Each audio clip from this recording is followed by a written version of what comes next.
Welcome to the LSU Sports Insider podcast, brought to you by the journalists at The Advocate, NOLA.com, and the Times-Picayune. Perryn Keys hanging out here with you on a midday Monday today, after a fairly successful weekend, surprisingly perhaps successful weekend for the LSU baseball team.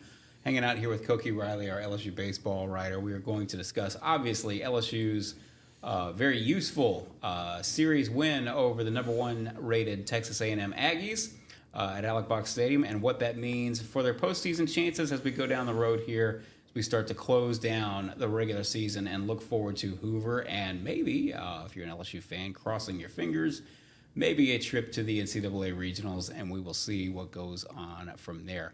Again, LSU takes Game 1 and Game 2 against Texas A&M, both by scores of 6-4.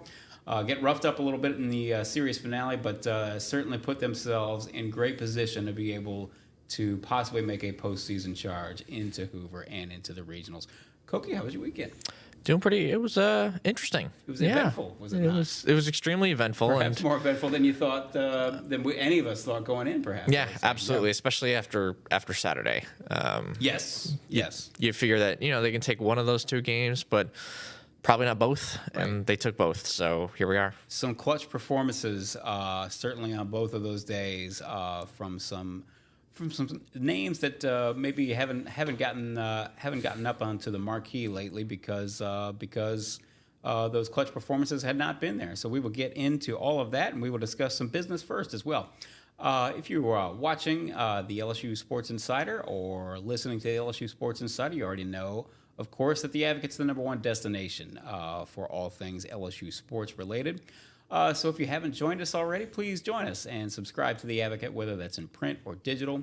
You go to theadvocate.com/subscribe. Of course, spring practice wrapping up, all sorts of other things, as always, going on. LSU women's team just gets a roster revamp. And, of course, the LSU football team is still looking for defensive tackles. Koki, I don't know if you've got any eligibility left. I'm going to guess the answer is no. I got to put on a couple more pounds, too. I mean, let's try anything right now. Let's try something pretty revolutionary. Have a couple of us 150-pound guys up on the defensive line. See how that works out. But anyway, plenty going on. We've got a Q&A with Matt McMahon, the LSU men's basketball coach, up at theadvocate.com right now. But you would get all those headlines delivered straight to your inbox if you subscribe to the LSU newsletter. Get your hands all around everything that's going on campus at LSU, sent to your inbox, to your desktop, to your phone, all in one place. So you can sign up for that at theadvocate.com/LSU newsletter. We are here every Monday and Thursday live on the LSU Sports Insider. We're here on all our social channels, specifically the YouTube channel, LSU Tigers on NOLA.com. Search for LSU Tigers on NOLA.com on that YouTube channel. You should be able to find it, should be able to subscribe. And that way you will never miss an episode. You can catch us live there on Monday and Thursday.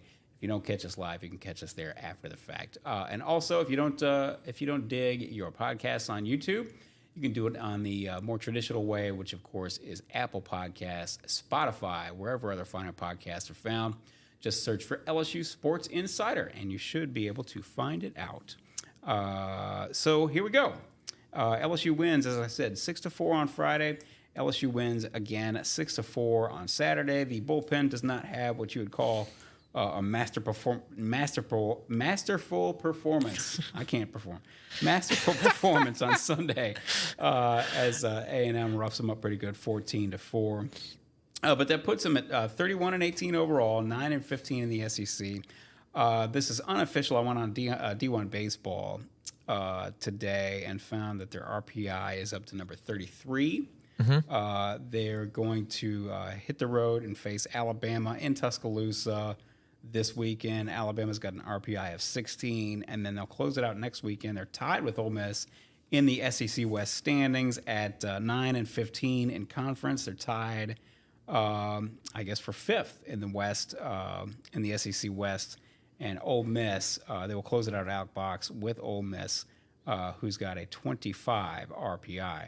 So 6 games left. In all likelihood, if we want to talk about first and foremost about LSU's postseason chances, you and I have discussed many times on this podcast, we think that the bare minimum that LSU needs to get to to be able to give themselves a shot, at least as they close out the regular season, is to get to 13 wins. Get to 13 and 17 in conference. Ideally, you get to 14 and 16 in conference. But if you get to 13 and 17 in conference and then make a little noise in Hoover, all of a sudden you start to feel pretty good about your chances to make the NCAA regionals. But to get to 13 and 17, you got to go 4-2. To get to 14 and 16, you got to go 5-1 over these final 6 games, which would be a tall order, I think. But then again, maybe not. Alabama is certainly formidable. Ole Miss is going to be fighting for their postseason lives as well, and so just tell us where you feel like things stand and what their chances are looking like coming out of this weekend. Certainly better than they were going in. Yes, absolutely. I think heading into last weekend, I thought their chances were well below 50%. Yep. In terms of what would we say? They had to go 6-3 over the last 9 games. The fact that they were able to knock 2 of those wins off of against the number 1 team in the nation really, really changes the math. And I think we glancingly mentioned if they won this series, it would drastically change things for this team, and I think it has. I really do think it has, because these next 2 opponents aren't as talented as Texas A&M. That's just the reality of the matter. I think this Alabama team, although they're probably more firmly in the field than LSU is, I don't think they're quite as talented as this LSU team is, and Mississippi State roughed them up a bit this past weekend as well. And with Ole Miss, they won the series against Auburn, but they didn't sweep. Lost on a walk-off. I think it was a walk-off wild pitch yesterday. So I think those 2 teams. I think if you're going into both those series, LSU's probably might be the slight favorite in both of them, and at least one of them in the Ole Miss series, since they're going to be at home for that weekend. This Alabama series, it's going to be absolutely massive for them. It's going to be absolutely massive for Alabama. And the one thing I do want to mention about Alabama is that they played Troy on I think it's Tuesday, right? And Troy's a real tournament team. A good RPI team. Yeah, Troy's going to be a top 2 seed in the tournament, and they're probably the best team in that conference. So that's not going to be easy for them. So Alabama's next 4 games are going to be absolutely huge for them, and then they finish off the season against Auburn. Ole Miss faces Texas A&M, funnily enough, at home this upcoming weekend, and then they obviously head to Baton Rouge. So that's sort of the outlook for those other 2 teams, and that's sort of the outlook for LSU moving forward. So let's talk about this series. Before we got on the air here, Koki, you were saying that atmosphere was a little dim on Friday. Understandably. I mean, comparatively by LSU speaking. standards. Yeah, comparatively speaking, a little dim on Friday. Obviously, the fan base probably disappointed by this season, frankly, and didn't show up like you would typically see a crowd show up for a Texas A&M series coming down the stretch. But nonetheless, it was an important game, huge game. We will get to the performances of Gage Jump on Friday night and Luke Holman, the starting pitchers, on Saturday night. But first things first, I want to talk about the bullpen, and we will sort of work backwards at least a little bit. Let's start with Friday. A jump gives you what you need for 5 1/3 innings. But now it's up to a bullpen that has been inconsistent, and I'm being polite when I say that. But Fidel Ulloa and Griffin Herring, they go 3 2/3, allow 1 earned run, and they close it out. They get the job done. That has to be a huge. Griffin Herring is not necessarily surprising that he would come in and do a fine job, but Ulloa and just generally speaking, the notion that you got to throw it to the bullpen to have them finish it off and come through, and they did, and that was a huge step for LSU, was it not? I think one of the reasons why I thought they could win a game in this series is because I thought they had just enough bullpen to win a game in this series. To win a game. Yeah, a game, yes. And a lot has to do with Griffin Herring, as you mentioned. A lot has to do with the fact that I thought their starters could go 5, 6, maybe even 7 innings and keep them in the game while doing so. And that's what kind of happened. But to get those 4 outs from Fidel is absolutely huge. Yes. That just bridged the gap to Griffin, who could pretty comfortably close out the game.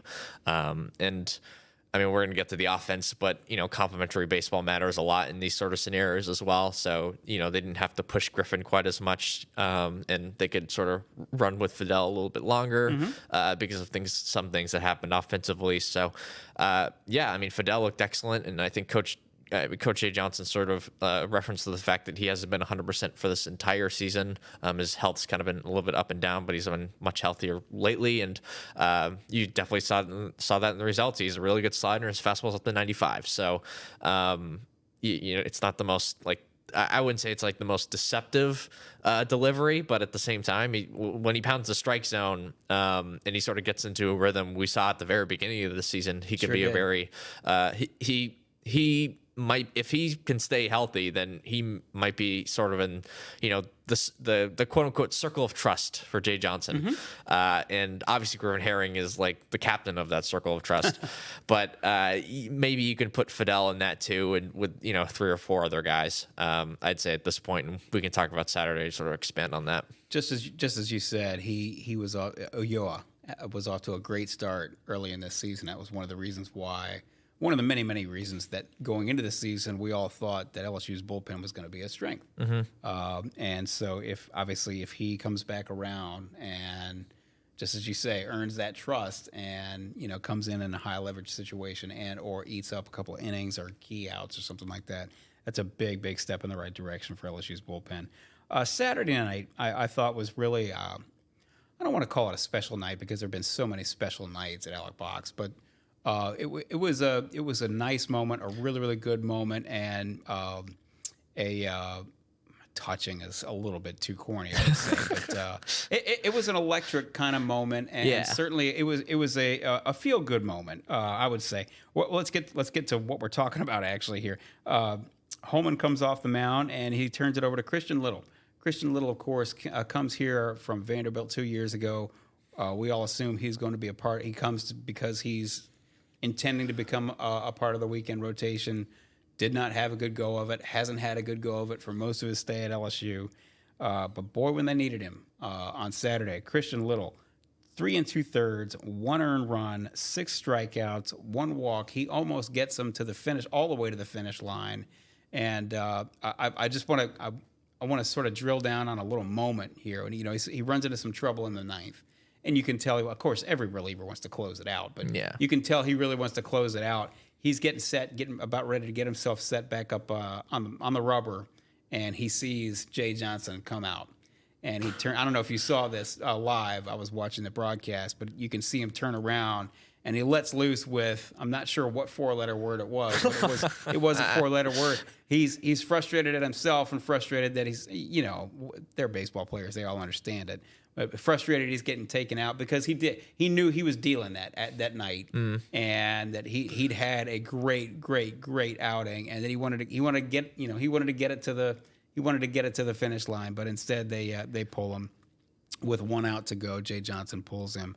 But I just thought it was a great moment that Christian Little comes off the mound, comes toward the dugout, and he got a loud, very appreciative, very thoughtful ovation from the Alex Box crowd. It was a good moment for him. Yeah. And Christian said after the game that I think someone asked him, how were you feeling when you're, coming off the mound, and Jay was taking you out. He's like mad, disappointed, ticked off, like any other 4-letter word. And I mean, he was amazing, and he wouldn't have given up that 1 run until he just kind of ran out of gas at the end. And what I mean by run out of gas, I mean he physically ran out of gas. Yes. I mean the fastball was down to like 93 at that point, and the stuff wasn't quite as sharp, and he was getting up to a pitch count that he hadn't really gotten to much at all this season. But to get 3 2/3 out of him out of the bullpen and just have him absolutely shut down that Texas A&M lineup, I think I was talking with one scout before the game on Sunday, and I remarked about how well Christian Little was pitching, and he was like, it was almost like seeing a different pitcher on the mound. Yeah, like he was that good, that dominant. Fastball was up to 98 miles an hour, and he hit it more than a few times. And that slider was fantastic, and he was hitting up, throwing everything for strikes, and really fooling the Texas A&M hitters. And I mean, if it weren't for that outing, they don't they don't win that They game. don't win that game. Yeah. No. And it was just, again, it was easily his best outing as an LSU Tiger. Yes. An enormous outing in a very, very clutch spot, and surprising, frankly, in a good way, obviously. And so, who knows what that means? Who knows if Christian Little puts together another outing like that, anything even remotely close to that again. But what a great moment it was for him, and certainly clutch that allowed LSU to escape. Gavin, was it Lohr who came in after him and couldn't get Lohr him? threw like 2 pitches, and he got a ground ball that Braswell sort of booted. Kicked it. Yeah. And then Guidry got a fly out after a wild pitch that put the game tying run at second base after they were up by 3 with 2 outs. Yes. But LSU holds on. It was a relatively routine fly ball to center to close it out. Yes. This is the LSU Sports Insider, brought to you by the journalists at The Advocate, NOLA.com, and the Times-Picayune. You know where to find all our writers' great work. That's at The Advocate and at NOLA.com. Please subscribe, support your local journalist, particularly all of the. I can't speak today. All of us who are covering LSU for The Advocate and for NOLA.com, like nobody else does. Please subscribe to The Advocate. To do that, of course, you go to theadvocate.com/subscribe. Get a hold of our newsletter. Get all the headlines sent straight to your phone, to your inbox, to your desktop. To do that, you go to theadvocate.com/LSU newsletter. And of course, we are here every Monday and Thursday on the LSU Sports Insider. We will probably be taking a longer look at baseball as we go down the road and close it out. We'll have a little bit of softball too, as the softball team gets ready for the SEC tournament. But we will be here every Monday and Thursday regardless on all our social channels, specifically the YouTube channel, LSU Tigers on NOLA.com. If you search for LSU Tigers on NOLA.com on YouTube, you should be able to find the page. That way you subscribe, you never miss an episode, you can catch us live. And if you don't catch us live, you can always catch us after the fact on that same YouTube channel. And if you prefer not to get your podcast via YouTube, you can always find us on Apple Podcasts, Spotify, wherever other finer podcasts are found. So let's talk about the 2 starting pitchers who had to stand tall, and stand tall they did. Gage jump. We talked about this actually before last week at this time. I think, if I'm not mistaken, Koki, it felt to me like it put, I didn't want to call it pressure, but yeah, it was pressure. It was pressure to me, that a little bit more pressure on Gage jump to have a great outing, because he's sort of been the one known commodity. It's not to say that Luke Holman has not been a known commodity, but he was starting to struggle just a little bit there for a little stretch. But Jump was, he's your Friday night guy for a reason. You wanted him to have a great outing, and maybe that was, we thought going in, maybe that was going to be your best shot to steal a game from Texas A&M. On Friday, Jump goes, as we said, 5 1/3, 3 runs, 6 hits, 4 strikeouts, no walks. Not dominant, but he certainly gave you everything you needed and more. Yeah, absolutely. As you said, not totally dominant. I think he only had 4 strikeouts. I think he gave up 6 hits. But the 3 hits that he gave up that were hard hit, those were home runs, and those were the 3 runs that they scored, and that was it. Now, it's also worth noting that first of all, Texas A&M's got one of the best offenses in the nation, and they were tearing the cover off the ball. Yes, the previous 3 series. I mean, they were crushing it. We've referenced this a couple of times, but they got down in one game 9-0 to Georgia and wound up run ruling them 19-9. Yeah, I mean, there was no hotter team coming into this weekend than Texas A&M was to Alec Box. Absolutely. I mean, they were the number 1 team in the country heading into this weekend for a reason. Jace Laviolette is a guy who was a very, very productive player for them last season as a freshman. This year has hit the cover off the ball. Graham Grahovac, he's only a freshman. He's probably going to be the freshman of the year in the SEC this season. He's their leadoff hitter.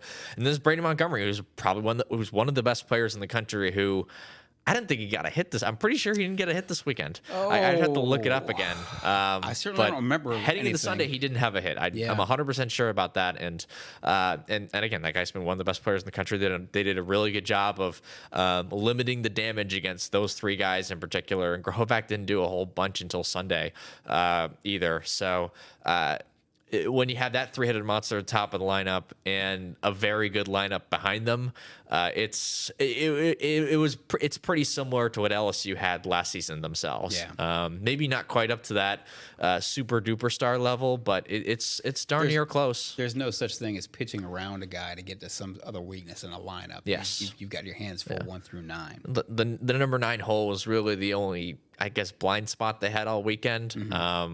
For A&M, that the one part you could go into the series really try to pick at, but again, it's one spot in the lineup, and that top 3 was really the part that you kind of had to hold down in order to win this series, and that's exactly what they did. And I thought Jay Johnson did a pretty good job of sort of managing around that.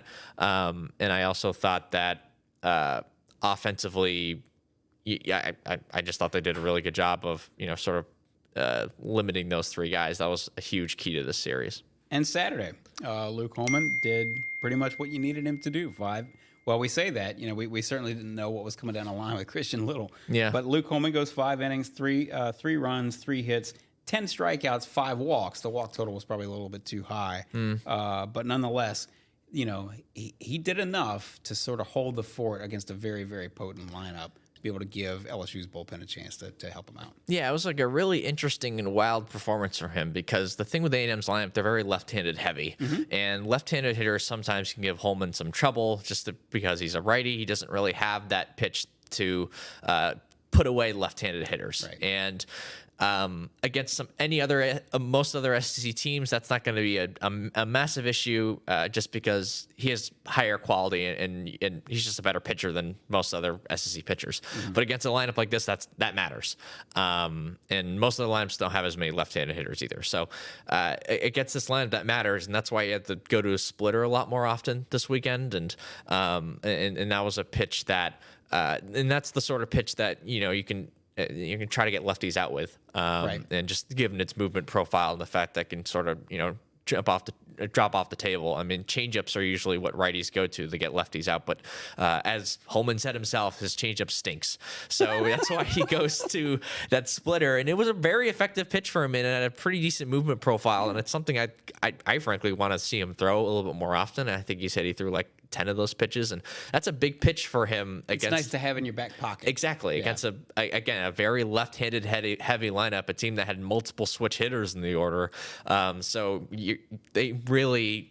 Holman's really facing I don't know, 5 or 6 left-handers, and that's an abnormal number of lefties you have to go up against. And I think he had some trouble sort of figuring out how to get those lefties out without leaving anything too far over the plate, which is why you saw the 3 walks in the first inning, and some of the troubles in that first inning was a real red flag to me, because he hasn't really found the right mix to get these left-handed hitters out, because he doesn't really have that hard out pitch to get lefties out with, and he doesn't want to leave anything over the plate or he's going to get tattooed. Right. So that's why you're getting the walks, right? Yep. And as the game went along, he slowly started to figure things out. But I also want to highlight that 4th inning that he had, where the bases were loaded again, and there was nobody out again. He walks 2 guys. He snaps his glove in frustration, a rare sign of emotion from Luke Holman. And he strikes out the next 3 guys and gets out of the inning, and that really changed the series for them. It looked like LSU was in a whole world of trouble, and they had just tied the game at 3 as well. And it felt like A&M was inevitable. A&M was going to score at least 2 runs in that sequence, and they didn't. And Holman just did a fantastic job, and a lot of it had to do with that mixing in that splitter more. But his control sort of improved as the rest of the night went on, and I mean, if you're Jay Johnson, you have to be really proud of his performance on Saturday, given the fact that it wasn't a great matchup for him, and he still got 10 strikeouts, for example. Sure. Well, speaking of clutch performances, let's talk about LSU at the plate. How many times did we walk into this podcast studio, Koki, and talk about? We were actually going to look it up, right? We're going to do the numbers by hand. We might still. LSU with runners in scoring position, what their batting average was, specifically in SEC play.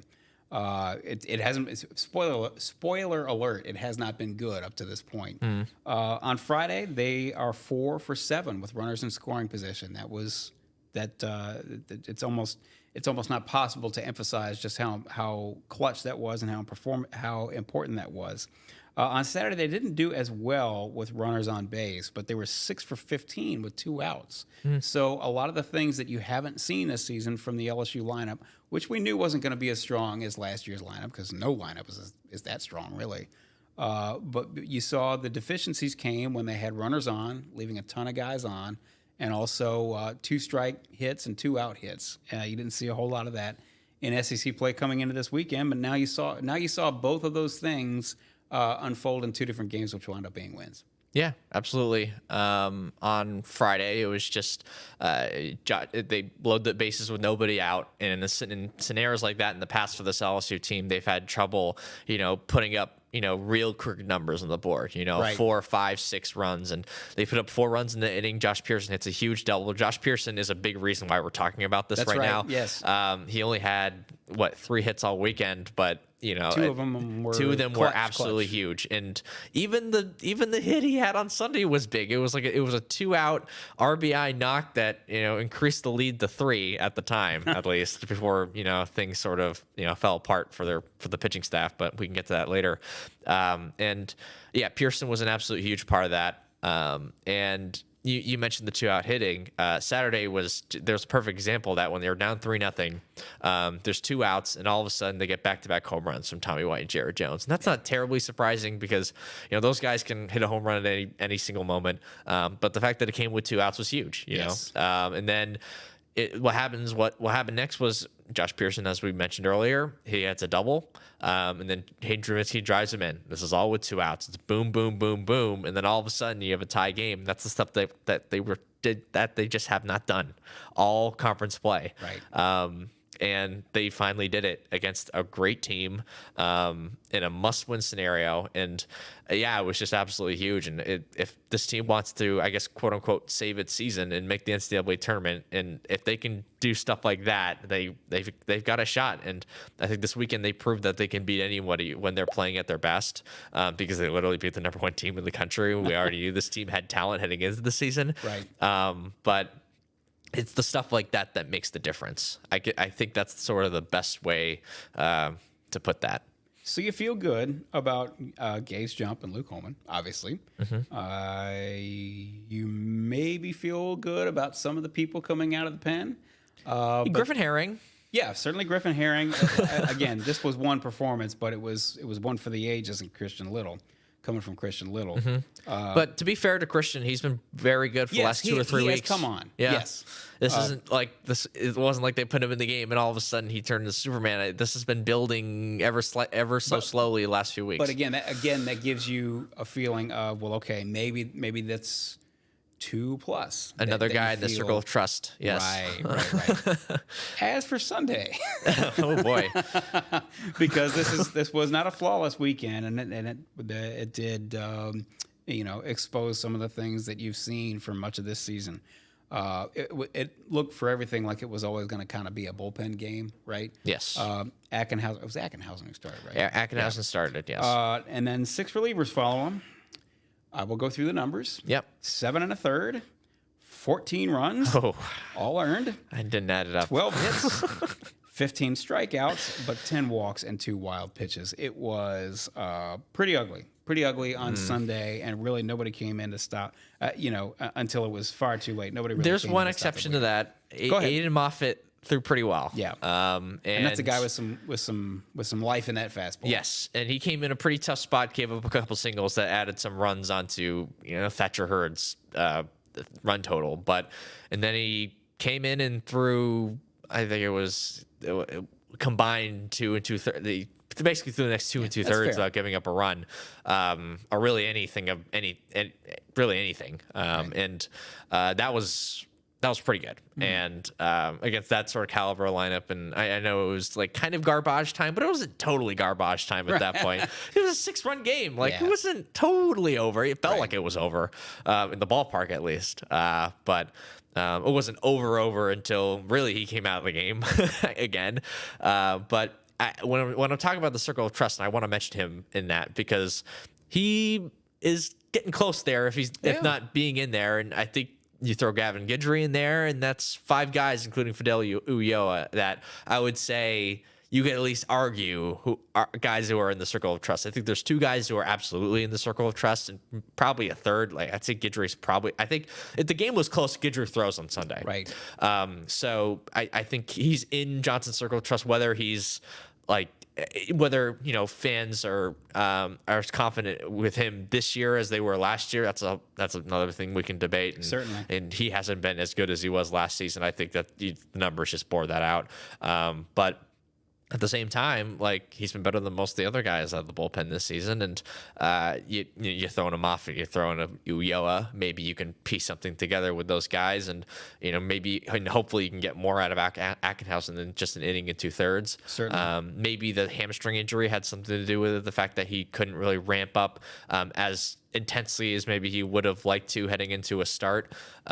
So I mean, maybe I'm being a little bit too, I guess, sunshine and rainbows and flowers and all that good stuff, unicorns. But I do think you kind of have those guys, and I also want to mention that because to the downside of that, they ran out of gas on Sunday. It's simple. Jay Johnson said it, and it wasn't because they physically ran out of gas. It's because they ran out of arms, right? And that can throw against at least a team of this caliber. Right. Maybe they had enough arms to, get through a sweep against Auburn or Missouri, and they did. And they just didn't take advantage of that. Right. But this weekend they just simply didn't have the juice to get a sweep. And that doesn't necessarily bode well for if and when LSU gets into the postseason, but you worry about that later. You got to get there first. Right. You do bring up Aiden Moffitt, though. I think it's probably, and I'm curious to get your 2 cents on this matter. Is it fair to say? I mean, he always had he could always bring the heat. Command, not necessarily there until maybe recently, and then also certainly, kind of being more of a quote unquote real pitcher. Is that fair? Yeah. Yeah, and you've seen the progress with him becoming more and more like a real pitcher as the weeks go by, and he definitely had a speed bump in the road against Missouri. He didn't have a lot of runs charged against them, but he gave up a lot of inherited runs in that game. Right. But he was excellent against Tennessee. Mm-hmm. He pitched well this past weekend. I don't think he pitched against Auburn, and I think he gave up a 2-run home run against Grambling, even, which was, wild. You throw a meatball every once in a while. Exactly. It's 26-2. It was a blowout. But he pitched well again this weekend. So it's someone who has proven that he can pitch well against top competition, and that's something that I haven't really seen from the other guys who pitched in that game, other than Ackenhausen, of course. It's likely to be worth it it's a probable throw of the dice in terms of using Moffitt as you go down the road here, because number one, he's got the stuff. He looks like he's improving. And number 2, well, you got to go to somebody when everybody else is used up. So let's talk about the week ahead. LSU, this is the final midweek game of the season on Tuesday, 6:30 p.m. Tuesday against Northwestern State. And then they head off to Tuscaloosa, 6 p.m. Friday, 4 p.m. Saturday, 1 p.m. Sunday. We've discussed them obviously a little bit as they're coming down the road. They will have presumably a much easier time on their final weekend of the season against Auburn, which is the worst team in the league at 4-20 in conference play. Mm-hmm. But nonetheless, just tell us a little bit about the week ahead for LSU and what's likely for them, what's plausible for them, and so on and so forth. A win on Tuesday. Sure. I don't think Northwestern State's quite as lowly as Grambling was, but they should probably win that game by the run roll. If they win, they win. If they don't, they don't. I mean, I don't mean to be cavalier about that. Certainly, a loss is not what you want. If they don't, then it puts a pretty. I think it honestly puts a pretty big dent into the A&M loss, because they already have the Southern loss on their resume. So that's true. So that's 2 losses against teams that I assume are outside the top 100 in RPI, maybe even the top 150. It's a safe assessment. I'd have to look it up to be sure. The RPI could confuse you sometimes. Like right now, the highest team in RPI that LSU's played this season that's not in conference play is Xavier. Yeah. Xavier, I think, is right around where LSU is right now in RPI. I think they're like in the mid 30s. At least they were I think they were 33, 34 heading into Sunday.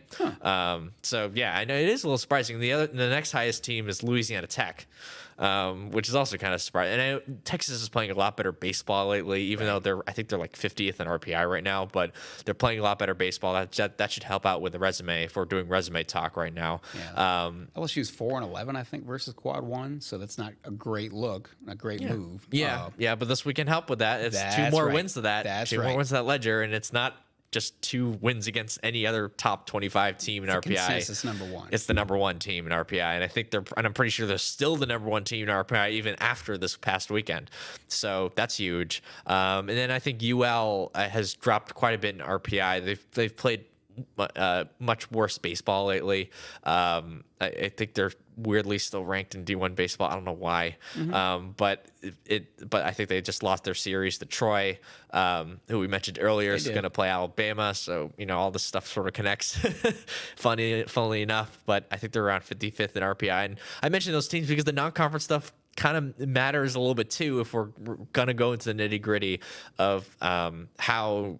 Of this team trying to make the tournament, and one of the things that probably hurts this LSU resume a little bit is the fact that their non-conference schedule just wasn't that difficult this year. That's true. Despite the fact that the record, they're probably going to finish the season at 23-3 in non-conference play if they win on Tuesday, and that's a very impressive record. There's very few teams in the country that have a record that's that good in non-conference play.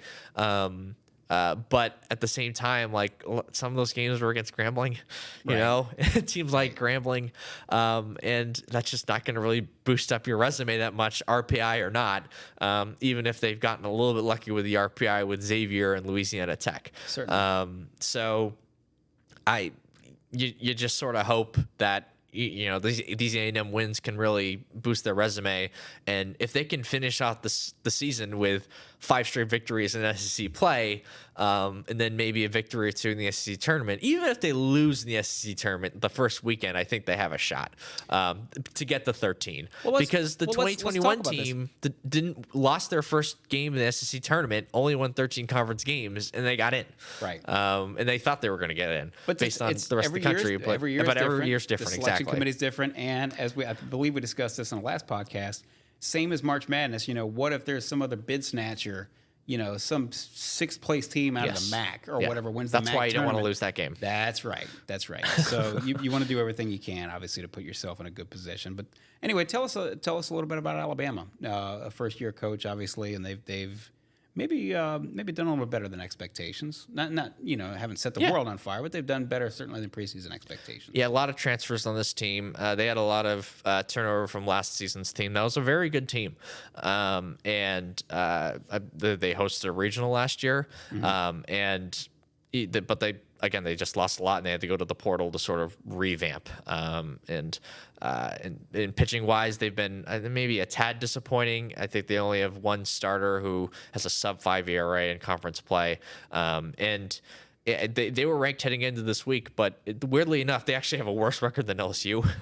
Worse overall record. And I think, again, that has a lot to do with the whole non-conference thing that we've been talking about. The fact that non-conference competition that LSU has faced has really boosted up their overall record, even if they're kind of a lot of these wins have been empty wins for them. So that's why you still sort of see them in limbo with the likes of Alabama.